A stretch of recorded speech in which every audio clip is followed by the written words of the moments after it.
Mobile पर PUBG game खेलते हुए भारतीय युवक से प्यार होने पर एक पाकिस्तानी महिला अपने 4 बच्चों को लेकर भारत पहुंच गई। सीमा हैदर अपने प्रेमी से मिलने के लिए 1100 किलोमीटर तक का सफ़र तय किया और ग्रेटर नोएडा पहुंच गए। आप लोग इस कहानी को अंत तक जरूर सुनें और आपको तभी पता चलेगा कैसे पाकिस्तान की महिला भारत आ गई। नमस्कार, आप सभी लोगों का हमारे वीडियो में स्वागत है। आप लोग चैनल पर नए हो, चैनल सब्सक्राइब कर लें। मैं रवि ऐसी कहानियाँ आपके बीच लाता रहूँगा। आइए जानते हैं। प्रेमी के पास भारत आई पाकिस्तानी महिला को नोएडा पुलिस ने हरियाणा के बल्लभगढ़ से गिरफ्तार भी कर लिया। महिला को भारतीय युवक से पबजी खेलते हुए प्यार हुआ था, जिसके बाद वह अपने पति को छोड़कर 4 बच्चों के साथ भारत आ गई। जांच में पता चला कि सीमा सिर्फ 5वीं तक पढ़ी है। 2020 में लॉकडाउन के दौरान पति काम के लिए सऊदी चला गया, तभी पबजी गेम से सीमा और सचिन संपर्क में आए थे। इसके बाद उसने इंटरनेट के जरिए पाकिस्तान से भारत आने का रास्ता तलाशा। उसे सबसे बेहतर विकल्प नेपाल का मिला। 2023 में दोनों काठमांडू में 7 दिन तक साथ रहे। इसके बाद सीमा दोबारा नेपाल का टूरिस्ट वीज़ा लेकर 4 बच्चों के साथ नेपाल आई। उसने पुलिस को बताया वह हमेशा के लिए सचिन के साथ भारत में शिफ्ट होना चाहती थी। मार्च में सचिन से नेपाल में अकेले मिलने आई थी, वहीं पर सचिन के साथ रहने की बात हुई। इसके बाद इन लोगों की नेपाल में 1-2 बार और मुलाकात हुई। सीमा की पहली शादी 2014 में हुई थी। पति गुलाम हैदर, जो कि पाकिस्तान के रहने वाले हैं। सीमा के 4 बच्चे हैं। वह टाइल्स लगाने का काम करता है। सीमा का एक भाई पाकिस्तान आर्मी में बताया जा रहा है। पुलिस इसकी भी जांच कर रही है। अब जानिए पूरा मामला कैसे रहा। पाकिस्तान महिला सीमा का ऑनलाइन गेम से नोएडा के रहने वाले सचिन से अफेयर हो गया। दोनों 3 साल तक आपस में बातचीत करते रहे। सीमा नेपाल के रास्ते 4 बच्चों को लेकर नोएडा पहुंच गई। दोनों 1.5 महीने से ज़्यादा समय से पति पत्नी की तरह रह रहे थे, लेकिन एक वकील के जरिए इस बात की सूचना पुलिस तक पहुंच गई। पुलिस पहुंची तो वहां सिर्फ सचिन मिला, जबकि महिला बच्चों के साथ वहां से निकल गई थी।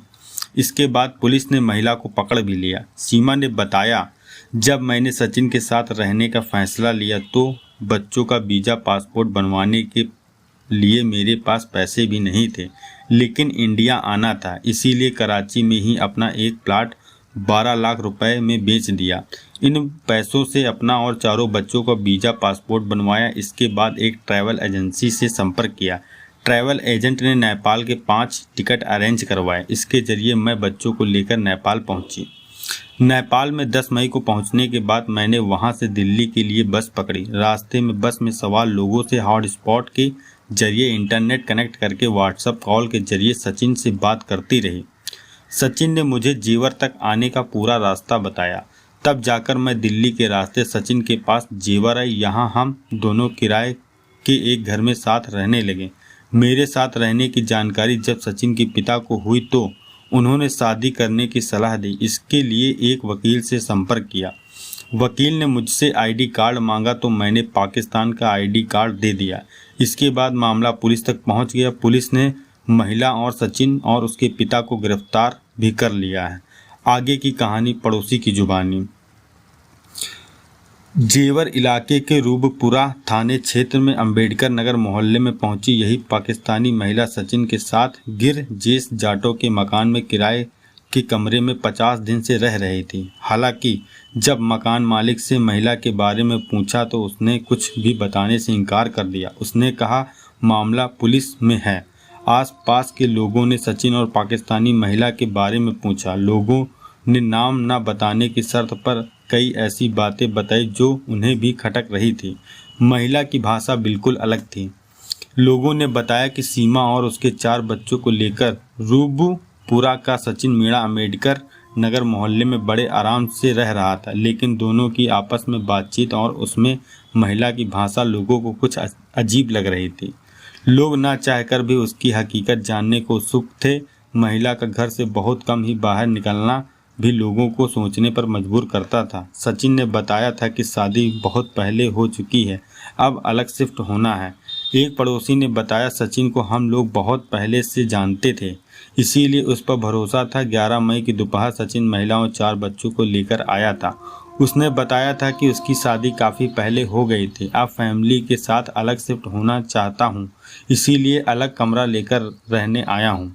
यही बात उसने अपने मकान मालिक गिरजेश को भी बताई थी, क्योंकि हम लोग अक्सर साथ में बैठते थे। पूरे मोहल्ले में लोग किराए पर कमरा लेकर रहते थे, इसमें कोई दंपत्ति ही है, इसीलिए हम लोगों के लिए यह नॉर्मल था।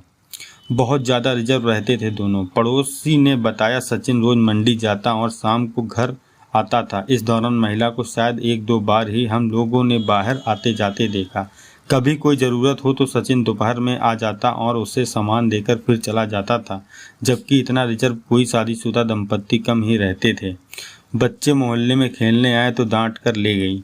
उसने बताया करीब 1 महीने बाद उनके 2 बच्चे खेलते हुए नीचे मोहल्ले में आ गए। उनके पीछे पीछे महिला भी निकल आई और बच्चों को डांटते हुए अंदर लेकर चली गई, लेकिन उसकी भाषा बिल्कुल अलग थी। उसने कुछ उर्दू के अल्फाज थे। उसका डांटने का तरीका ऐसा था जैसे बच्चों ने बाहर आकर कोई अपराध कर दिया हो।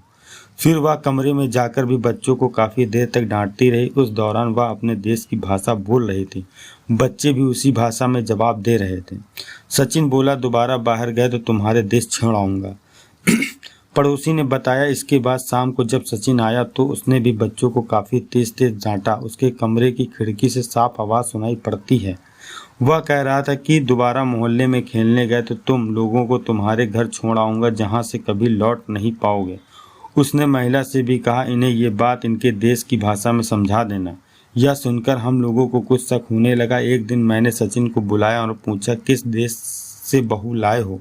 यह सुनकर वो परेशान हो गया। उसने कहा, अपने ही देश के जम्मू की तरफ इनका घर है। तो भाषा कुछ बदली है, या कहकर वो चला गया।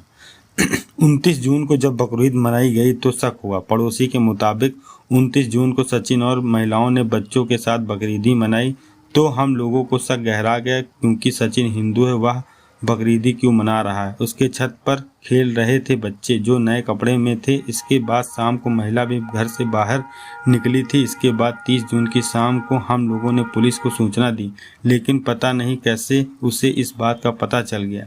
महिला ने रात में ही बच्चों के साथ फरार हो गई। कमरे में अकेले सचिन बचा। पुलिस पहुंची तो उसने बताया कि महिला अपने घर गई। इसके बाद पूछताछ के लिए पुलिस उसकर लेकर चली गई। अब पढ़िए वह बयान जो सचिन ने पुलिस को दिया। सचिन ने पुलिस को बताया, होली के 8 मार्च 2023 को मैं नेपाल के काठमांडू सीमा से पहली बार मिलने गया था। यहाँ हम दोनों ने 7 दिन तक एक साथ गुजारे। इसके बाद ही सीमा ने मेरे साथ रहने की इच्छा जाहिर की थी। जब मैंने हाँ कर दी तो वह वापस अपने देश चली गई थी। वह सीधे भारत नहीं आ सकती थी, नहीं तो फंस जाती। इसीलिए हम लोगों ने दूसरा तरीका निकाला। 11 मई को सीमा हैदर अपने बेटे फरहान 7 साल का जो कि है, परवा 6 साल का है, फराह 5 साल की है, फरिया 4 साल को लेकर टूरिस्ट वीज़ा पर कराची से नेपाल आई। वहाँ महिला का पति गुलाम रजा काम करता है, लेकिन वो उससे नहीं मिली। नेपाल से बस पकड़कर वह दिल्ली पहुंची। दिल्ली से यमुना एक्सप्रेस वे होते हुए 13 मई की सुबह रूपपुरा इलाके के एरिया गांव में फलदा कट पर पहुंची। यहां से मैं उसे लेकर राबूपुरा कस्बे के मोहल्ला अम्बेडकर नगर में किराए पर कमरे पर पहुंचा। यहां हम लोग 50 दिन से पति पत्नी बनकर रह रहे थे। ये था पूरा मामला, जो कि पबजी के गेम खेलने के कारण जो कि पाकिस्तान से महिला सचिन से भारत मिलने आई। आई होप आप लोगों को कहानी सच्ची लगी हो, सही लगी हो तो चैनल पे हमारे सब्सक्राइब करिए और कमेंट करिए। जय हिंद, जय भारत। ऐसी कहानी आपके बीच आती रहे।